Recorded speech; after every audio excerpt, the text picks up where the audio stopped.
Les monstera font partie de la famille des Aracées comme les Spathiphyllum ou les Anthurium. Ils sont originaires du Panama ou du sud du Mexique et ce sont des lianes qui peuvent atteindre une vingtaine de mètres de haut.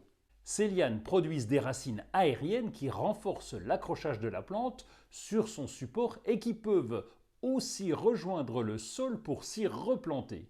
Les origines du nom du genre Monstera sont assez incertaines. Alors on croit qu'il s'agit d'un dérivé obscur du latin monstrifère, faisant référence à l'énormité et aux perforations des feuilles de certaines espèces. En appartement, il peut atteindre 2-3 mètres de haut, même si avec ses feuilles énormes, ça nous semble encore plus grand. Les premières feuilles sont petites et pleines, et puis elles grossissent et elles se découpent progressivement en cours de croissance.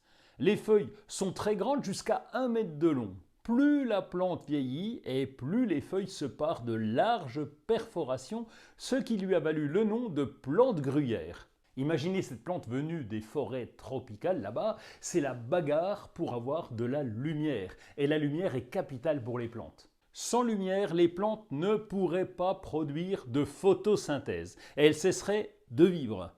Alors les grandes feuilles qui sont découpées laissent passer la lumière pour les toutes jeunes feuilles qui sont encore entières. Elles peuvent ainsi se développer avec le peu de lumière qui arrive le long du tronc.